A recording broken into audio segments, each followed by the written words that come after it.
Bismillahirrahmanirrahim. Assalamualaikum warahmatullahi wabarakatuh. Teman-teman sekalian, kita hari ini akan lanjutkan sharing dan konten tentang libatin Allah. Konten libatin Allah ini sebetulnya konten tentang ilmu akidah dan ma'rifatullah, ilmu tentang yakin kepada Allah dan bagaimana cara bersandar dan bergantung kepada Allah Subhanahu wa taala dengan lebih mengenal kebesaran Allah, baik sifat-sifat Allah, nama-nama Allah, kekuasaan Allah, dan seterusnya. Sehingga dengan kita belajar ma'rifatullah ini, kita jadi tahu bagaimana harusnya kita berinteraksi dengan Allah. Kaifa nata'amal ma'allah fi hayatina. Gimana cara kita melibatkan Allah dalam kehidupan kita sehari-hari. Kenapa penting sekali melibatkan Allah dalam kehidupan kita sehari-hari? Karena sesungguhnya manusia itu tidak bisa hidup hanya dengan mengandalkan dirinya. Orang kalau misalnya cuma mengandalkan dirinya, maka hidupnya akan banyak zalal. Zalal itu banyak trouble, banyak mentoknya. Karena kita ini dhaif, kita ini halu'ah, kita ini ajula, kita ini banyak keterbatasannya. Bahkan cenderungnya manusia itu rugi. Sebagaimana yang kita sering ulang-ulang ayatnya, innal insan lafi khusr. Manusia itu pada dasarnya banyak merugikan diri sendiri, kecuali kalau dia beriman kepada Allah, artinya dia bergantung kepada Allah, illal ladzina amanu, dan seterusnya. Makanya belajar melibatkan Allah itu sesuatu yang sangat darurat ya, sesuatu yang sangat penting dalam kehidupan kita. Kalau kita pengen ada keajaiban dalam hidup kita, atau pengen dikasih jalan keluar ketika kita mentok, atau kita pengen meraih hal-hal yang kita anggap mustahil. Kenapa? Karena kata mustahil itu hanya berlaku untuk kita, tidak berlaku untuk Allah, karena Allah ala kulli syai'in qadir. Banyak hal yang bagi kita itu jauh, tapi bagi Allah dekat. Bagi kita itu besar, tapi bagi Allah itu kecil. Bagi kita itu mahal, bagi Allah itu murah. Bagi kita itu tinggi, nggak terjangkau, bagi Allah itu rendah dan sangat mudah gitu. Bagi kita sulit, bagi Allah itu mudah. Jadi kalau kita hidup hanya dengan mengandalkan diri kita, banyak hal yang akan kita hadapi dengan hanya berkeluh kesah. Tapi kalau kita hidup dengan melibatkan Allah, justru kita akan menjadi orang yang optimis. Lalu ketika kita dapat masalah, kita sabar. Kalau kita dapat nikmat, kita syukur. Dan itulah hakikat dari kebaikan hidup seseorang. Antara sabar, syukur, karena kedua-duanya adalah khair. Kedua-duanya adalah kebaikan bagi dia. Pada episode kali ini saya akan mencoba untuk berbagi dengan teman-teman sebuah hikmah. Hikmah itu kalau dalam bahasa Arab kata para ulama artinya al-isabah fil qawli wal amal. Baik atau tepat dalam ucapan dan tepat dalam perbuatan. Jadi orang yang hakim, orang yang ahli hikmah itu ucapannya itu tepat. Jadi pas gitu, ucapannya itu mengena, ucapannya itu sesuai dengan kadarnya, tidak berlebihan, tidak juga kurang. Itulah orang yang hikmah atau hakim. Nah, di antara orang-orang yang hikmah itu nanti kita juga mengenal namanya Luqmanul Hakim. Di dalam Al-Quran ada suratnya, yaitu surat Luqman. Nah, ada banyak sekali hikmah yang disampaikan para ulama tentang bagaimana cara kita melibatkan Allah, dan hikmah ini pasti diambil dari Al-Quran dan hadis yang kemudian dibahasakan ulang dengan bahasa para ulama. Salah satu kitab yang saya suka banget yang isinya adalah kumpulan hikmah-hikmah, kumpulan kata-kata yang bijak dan penuh dengan kebaikan, itu adalah kitab Al-Hikam yang ditulis oleh seorang ulama besar dari Mesir yang bernama Ibnu Athaillah As-Sakandari. Nah, beliau menulis kitab hikam yang sangat terkenal. Salah satu di antara hikmah yang luar biasa tentang bagaimana cara kita melibatkan Allah itu, beliau mengatakan min alamatil i'timad 'alal amal nuqsanur raja 'inda wujudiz zalal. Salah satu di antara tanda-tanda orang terlalu bergantung kepada ikhtiar, bergantung kepada amalnya, bergantung kepada perbuatannya, bergantung kepada usaha dirinya adalah nuqsanur raja, berkurangnya harapan kepada Allah inda wujudiz zalal, ketika ada masalah dalam hidupnya.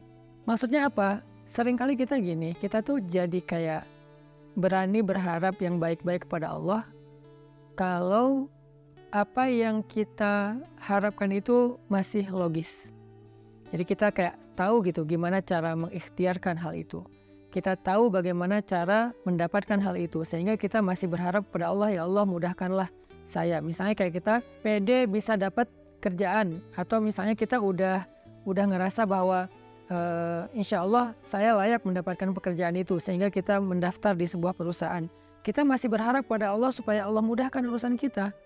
Tapi ketika ternyata kita ditolak sana sini, kita ketuk setiap pintu-pintu di bumi, ternyata nolak kita sehingga kita nggak punya kerjaan, kita tiba-tiba jadi putus asa, jadi nggak berharap lagi, jadi nggak optimis, karena ngerasa kayaknya pintu-pintu bumi udah tertutup. Karena ngerasa kayaknya ikhtiar kita itu udah mentok, kayaknya udah nggak ada lagi perusahaan yang bisa kita hubungi gitu. Sehingga ketika pintu-pintu di bumi udah tertutup, kita jadi berkurang juga harapan kita kepada Allah. Padahal orang yang baik dalam melibatkan Allah dalam hidup itu justru di saat pintu-pintu di bumi tertutup, dia masih berharap kepada Allah. Di saat itulah Allah terlibat. Jadi jangan sampai ketika pintu bumi tertutup, manusia meninggalkan kita, jalan-jalan ikhtiar itu kayaknya udah mentok, kita jadi berprasangka buruk dan tidak lagi berani berharap yang baik-baik kepada Allah. Justru ketika keadaan kita lagi sulit, keadaan kita lagi mentok, pintu-pintu di bumi tertutup, manusia meninggalkan kita, justru saat itulah saat kita bisa melibatkan Allah seutuhnya, karena tidak tercampur dengan keyakinan kita kepada makhluk. Dan saat itulah saat yang paling ajaib, saat kita mentok. Maka harusnya ketika kita mentok, ketika kita merasa kayak nggak ada harapan di antara manusia atau di bumi, kita justru semakin besar harapannya kepada Allah Subhanahu wa Ta'ala.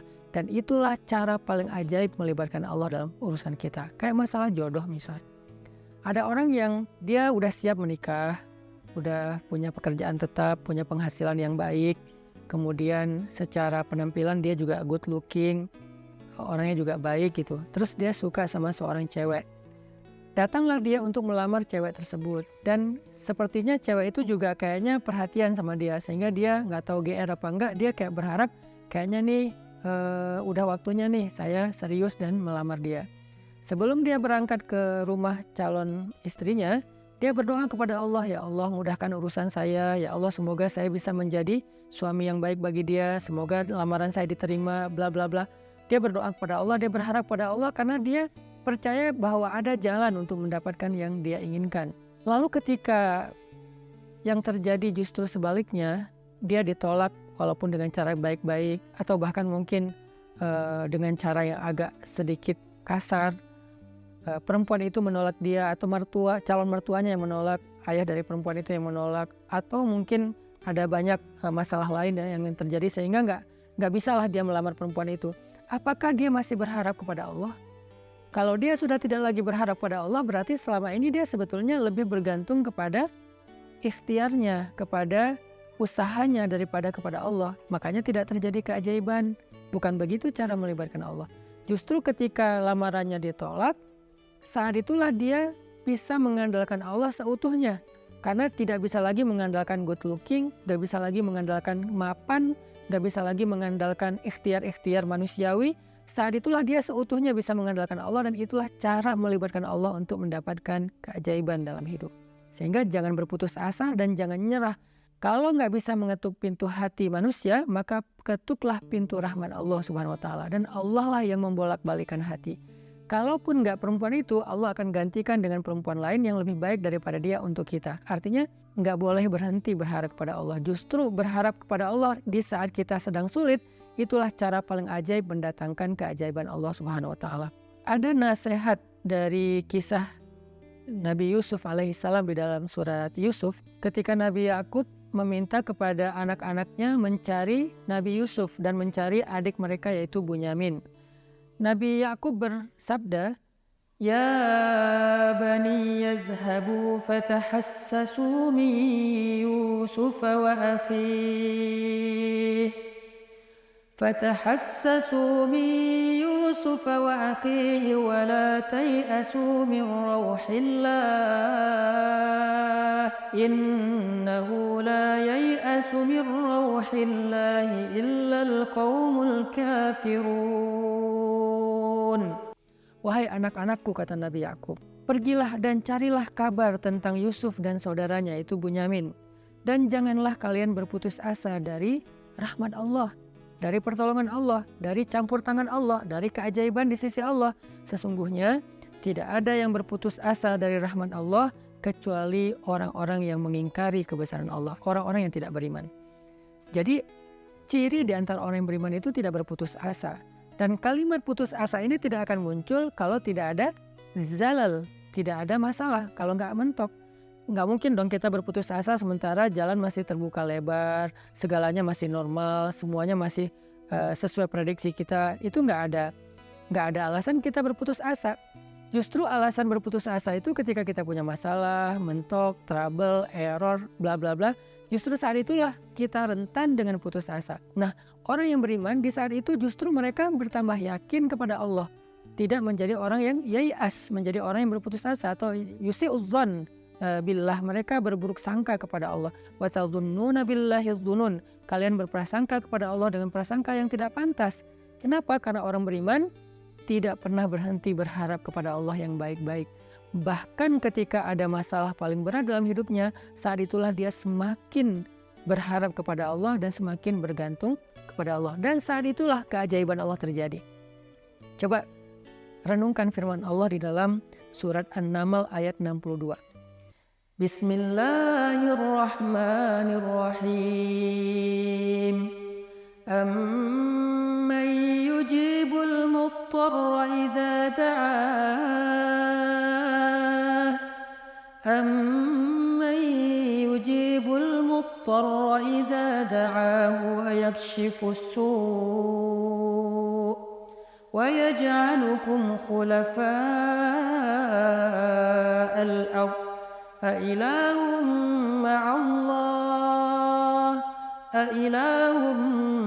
مَّعَ اللَّهِ قَلِيلًا مَّا تَذَكَّرُونَ.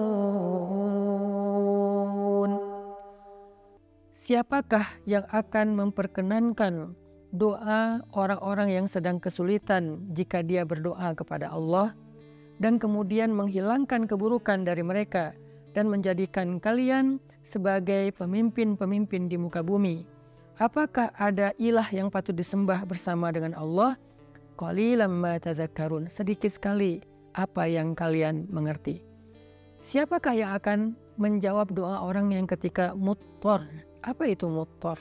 Muttar itu artinya orang yang sedang dalam kesulitan yang luar biasa. Muttar itu artinya orang yang sedang dalam kesusahan yang sangat besar. Muttar itu artinya orang yang udah mentok, itulah muttar.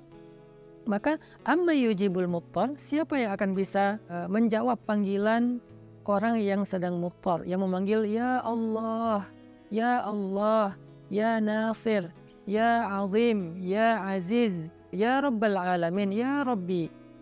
Siapa yang akan menjawab panggilan ketika ada yang memanggil dalam keadaan kesulitan ya Allah selain Allah Subhanahu wa Ta'ala? Hanya Allah yang bisa menjawab. Ketika manusia tidak bisa menjawab, orang tua nggak bisa menjawab, teman-teman nggak bisa menjawab, mereka nggak ngangkat telepon, nggak ngebalas WA, nggak ada yang mau membantu kita, nggak ada yang yujib. La ahad yujibuna, tidak ada satupun yang menjawab kita. Faman yujibul muttar, siapa yang menjawab kita ketika dalam keadaan muttar seperti itu? Allah. Maka di dalam ayat ini Allah ngasih kita nasihat, wahai hambaku, la tahzan kalau manusia tidak menjawabmu. La tahzan kalau manusia tidak memenuhi panggilanmu. La tahzan kalau manusia meninggalkanmu, mengabaikanmu. La tahzan kalau mereka berpaling dari kamu. Kenapa? Aku tidak akan pernah meninggalkanmu. Aku tidak akan pernah menyia-nyiakanmu. Wadduha wal laili idza saja. Ma wadda'aka rabbuka wa ma qala. Ma wadda'aka rabbuka wa ma qala. Tuhanmu tidak pernah meninggalkanmu dan tidak benci kepadamu, wahai hambaku, walaupun kamu pendosa sekalipun.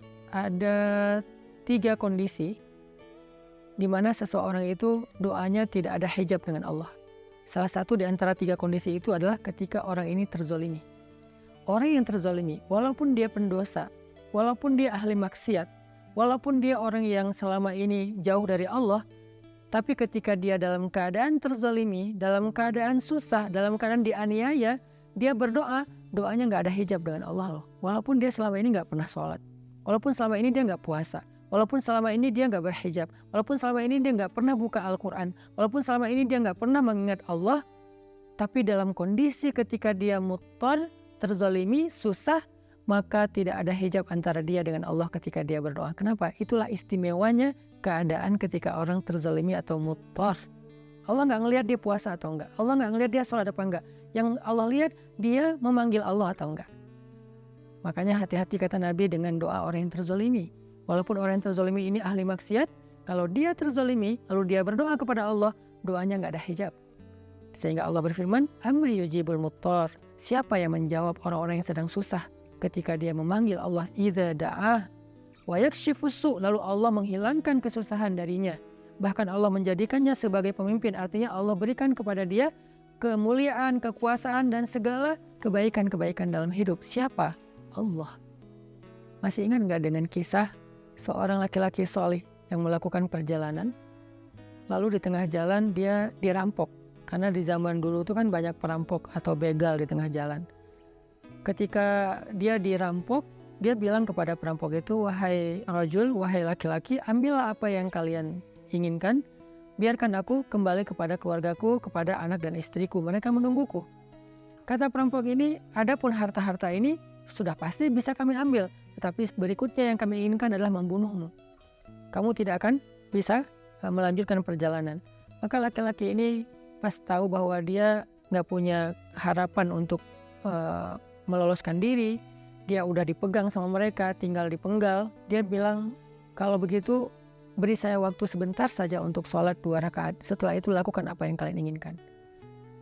Karena bagi para pembunuh 2 rakaat sholat itu nggak lama dan bukan sesuatu juga yang berat, ya kata mereka, ya udah sholat aja 2 rakaat, tapi aksir, sholatnya pendek-pendek aja, nggak usah panjang-panjang. Akhirnya dia pun sholat 2 rakaat. Ketika dia sholat 2 rakaat, dia bingung, habis baca Al-Fatihah dia baca ayat apa lagi. Yang terlintas di dalam pikirannya cuma ayat ini. Kebenaran dia hafiz Al-Quran, walaupun dia hafal 30 juz, dia nggak tahu mau baca surat apa setelah Al-Fatihah. Kecuali surat inilah yang terlintas di dalam benaknya, sehingga dia baca setelah Al-Fatihah dengan suara lirih berbisik, amma yujibul muttar idza da'ah wa yakshifus su', dan seterusnya.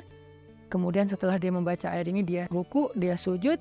Ketika dia rakaat kedua juga dia membaca ayat yang sama, karena dia nggak ingat ayat yang lain. Ketika dia sujud terakhir, dia mendengar suara ada orang mengendarai kuda datang ke arah mereka. Tiba-tiba suara teriakan orang yang sedang dipukul. Lalu setelah itu kuda itu menjauh pergi, dan ketika dia bangkit dari sujudnya, dia tahiyat, dia salam. Selesai dia salam ke kiri, dia ngelihat para perampok-perampok itu dalam keadaan telah terkapar dan dalam keadaan tidak bernyawa. Kemudian setelah itu dia bertanya kepada laki-laki yang mengendarai kuda, ya fulan, man ant? Siapa kamu? Siapa kamu? Orang itu menjawab, aku adalah utusan dari Zat yang mendengar dan menjawab panggilan orang yang memanggilnya. Aku adalah utusan Zat yang menjawab orang yang memanggilnya, yang menjawab siapa yang dalam keadaan susah yang memanggil dia, yaitu utusan Allah Subhanahu wa taala. Akhirnya orang ini pun selamat dan membawa hartanya kembali ke kampungnya. Ini salah satu contoh kisah yang sangat terkenal di antara kisah-kisah para ulama. Bagaimana ketika kita mentok, ketika kita nggak punya jalan ikhtiar, ternyata justru saat itulah saat terbaik kita berharap pada Allah, saat terbaik kita berbaik sangka kepada Allah, saat terbaik kita melibatkan Allah dengan husnuzon dan roja, dan saat itulah saat terbaik untuk mendapatkan keajaiban dalam hidup kita. Yang terakhir, kisah 3 orang yang terkurung di dalam gua. Mereka sedang melakukan perjalanan, terjadi badai, akhirnya mereka berlindung di dalam gua. Ini terkenal juga kisahnya dengan riwayat hadis yang sahih. Ketika mereka terkurung di dalam gua, tiba-tiba batu gua itu menutup gua karena terjadi kayak longsor, batunya menutup mulut gua. Dalam keadaan seperti itu mereka takut kehabisan udara dan mereka nggak bisa makan dan seterusnya, mereka terjebak.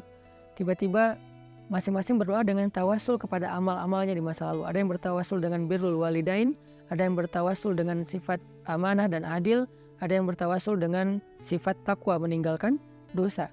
Sehingga singkat cerita, setelah mereka meminta kepada Allah dan bertawasul dengan amal-amal mereka, mulut gua itu terbuka, batunya bergeser dan mereka pun selamat. Kenapa ini bisa terjadi keajaiban kayak gini? Mereka udah mendorong batu itu tapi tidak sanggup. Artinya ikhtiarnya udah mentok. Apakah mereka berputus asa? Enggak. Saat itulah mereka melibatkan Allah secara utuh dan melihat keajaiban Allah Subhanahu wa taala. Maka kembali kepada hikmah dari Imam Ibnu Athaillah As-Sakandari, min alamatil i'timad 'alal amal nuqsanur raja' inda wujudiz zalal. Di antara ciri-ciri orang yang masih bergantung kepada perbuatannya, ikhtiar dan usahanya adalah berkurangnya harapannya kepada Allah ketika terjadi masalah dalam hidupnya. Maka jangan pernah berkurang harapan kita kepada Allah. Justru ketika kita punya masalah dalam hidup dan kita ngerasa tidak ada jalan di antara jalan-jalan di bumi, kita menjadi lebih berharap kepada Allah dan yakin dengan jalan-jalan yang lebih baik yang ada di langit, insya Allah. Barakallahu fikum. Wassalamualaikum warahmatullahi wabarakatuh.